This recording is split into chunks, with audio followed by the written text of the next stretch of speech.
সন্ধ্যা sir. আমার নাম MS Sridhar. আমি একজন ব্যাংক অফিসার। আমার উপার্জনটা ব্যাংক থেকে, মানে ব্যাংকের আসল আয় বা সুদ থেকে। আমার কিছু মুসলিম বন্ধু আছে যারা খুবই নিয়ন্ত্রিত। এমনকি আমার বাসায় খাবার বা চা খাওয়া তারা মনে করে যে এটা ব্যাংকের আসল উপার্জন, অর্থাৎ সুদের থেকে আসে। দয়া করে বলুন যে এই যে সুদ এবং কোরআন যা বলছে তা যদি একই হয়, তবে আধুনিক ব্যাংকগুলো যে চালু আছে এবং লেনদেন করে চলেছে, আসলে প্রশ্নটা ভালোভাবে আমি বলতে পারছি না। আমি দুঃখিত।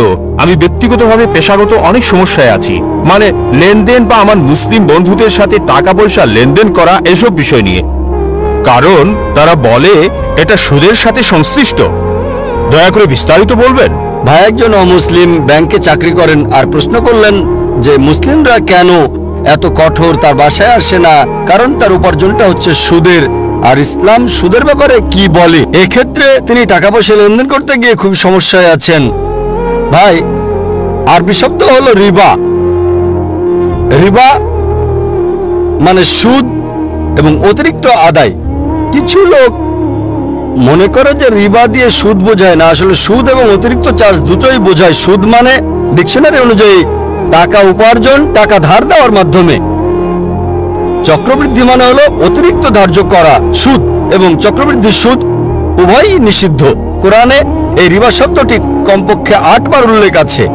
সূরা আল ইমরান 3 নম্বর অধ্যায় 130 নম্বর আয়াত, সূরা নিসা 4 নম্বর অধ্যায় 161 নম্বর আয়াত, সূরা বাকারা 2 নম্বর অধ্যায় 275 নম্বর আয়াত 3 বার, সূরা বাকারা 2 নম্বর অধ্যায় 276 নম্বর আয়াত, সূরা বাকারা 2 নম্বর অধ্যায় 278 ও 279 নম্বর আয়াত।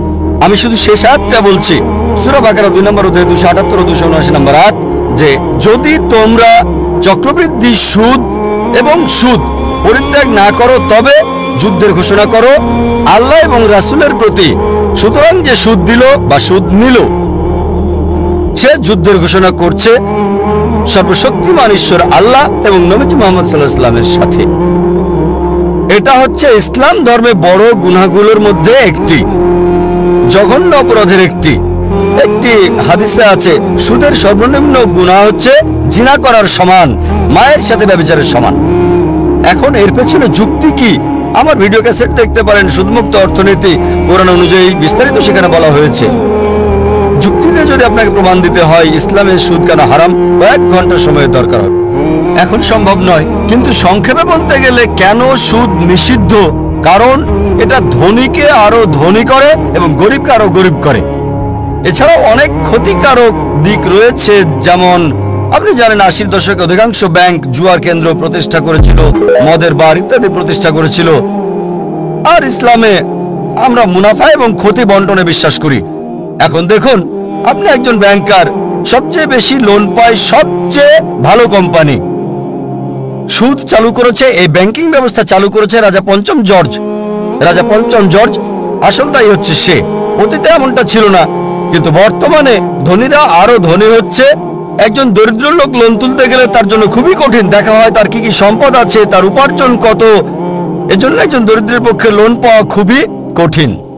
আর যদি আপনি বড় বড় কোম্পানিগুলো দেখেন, সবচেয়ে বড় কোম্পানি তারা শর্তমুক্ত কোম্পানি। এজন্য এখন আমরা দেখছি স্টক তালিকা হচ্ছে। জানেন অনিল আম্বানি, তিনি রিলায়েন্স পাওয়ার চালু করেছেন। কতগুলো? 1.1 লাখ কোটি। যা প্রত্যাশা করেছিল তার চেয়ে শতগুণ বেশি পেয়েছে। কোন ব্যাংকই তাকে এত টাকা দিতে পারবে না। তিনি কি করেছিলেন? তিনি চালু করেছেন স্টক। স্টকটা কি? এটি ইসলামিক পদ্ধতি, লাভ লোকসান বন্টন, ঠিক? আর সুদ এটা হারাম, কারণ অনেক নেতিবাচক দিক আছে। ইসলামে মুনাফা এবং লোকসান সমবন্টনে বিশ্বাস করি। আপনি শেয়ার কিনেছেন, কোন কোম্পানির শেয়ার কিনলেন, যদি লাভ হয় আপনি লাভ পাবেন, যদি লোকসান হয় আপনাকে বহন করতে হবে। নির্দিষ্ট করা নাই 8%, 9%। অনেকে এইভাবে অনেক টাকা পায়। আর তারা যেটা করে তা হলো শেয়ার ছাড়ে। যদি আপনি শেয়ার কেনেন হালাল কোনো কোম্পানির, যেটা মদের কোম্পানি নয়, ব্যাংক নয়, বা কোনো হারাম কর্মকাণ্ডের নয়, তবে সেটা বৈধ। সুতরাং আমরা ইসলামের লাভ লোকসান বন্টনে বিশ্বাস করি। অনিল আম্বানি চালু করেছেন, প্রত্যাশার চেয়ে শতগুণ বেশি পেয়েছেন, ঠিক? 1.1 লাখ কোটি একই সময়ে পেয়েছে প্রত্যাশার চেয়ে 10 গুণ বেশি। কেন? লোকজন ভাবছে যদি অনিল আম্বানির সাথে বিনিয়োগ করি নির্দিষ্ট পরিমাণ 8, 9 বা 10% পাবো না, হয়তো পাবো 20, 30 বা 50%। আপনি জানেন যেহেতু আপনি ব্যাংকার, যৌথ ফান্ডে জিএম বেসিক 1 নম্বর 116% এক বছরে। এই কারণে ইসলামে আমরা লাভ লোকসান বন্টনে বিশ্বাস করি।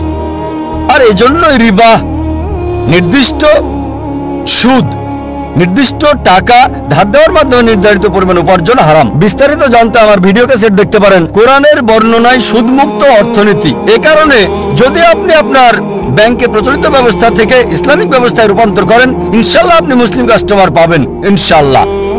আর এখন ভারত সরকার, আরবিআই, অর্থমন্ত্রী পুরোপুরি ইসলামিক ব্যাংকের জন্য অনুমোদন দিচ্ছেন না, কিন্তু লোকজন তার কাছে যাচ্ছে। আমি নিজে মিস্টার চিদাম্বরমের সঙ্গে কথা বলেছি যখন তিনি সৌদি আরবে ছিলেন। আর খুবই সম্ভাবনা আছে মনমোহন সিং আমাদের প্রধানমন্ত্রী, তিনি আগে অর্থমন্ত্রী ছিলেন, অর্থনীতি ভালো বোঝেন, খুবই সম্ভাবনা রয়েছে ইনশাল্লাহ ইনশাল্লাহ তিনি প্রধানমন্ত্রীর সঙ্গে বিষয়টা পর্যালোচনা করেছেন। মনমোহন সিং এবং অর্থমন্ত্রী মিস্টার চিদাম্বরম, খুবই সম্ভাবনা আছে যে অতি শীঘ্রই আমরা একটা ইসলামিক ব্যবস্থা পাবো। আর আপনি কোনো ইসলামিক ব্যাংক দেখে তাতে যুক্ত হন। এই কারণে আপনি দেখবেন সিটি ব্যাংক ইসলামিক ব্যাংকিং চালু করেছে, এইচএসবিসি ইসলামিক ব্যাংকিং চালু করেছে, অধিকাংশ আন্তর্জাতিক ব্যাংকেই ইসলামিক ব্যাংকিং চালু করেছে। কেন? কারণ তারা দেখেছে তারা অধিক মুনাফা পাবে এবং গ্রাহকদেরও বেশি মুনাফা দিতে পারবে। এটা ইসলামিক। সুতরাং যদি আমরা শরিয়া মানি, পবিত্র কোরআন এবং সহিহ হাদিস মানি, আপনি উপার্জন করতে পারবেন, অন্য কেউ সুযোগ করে দিতে পারবেন। আশা করি উত্তরটা পেয়েছেন।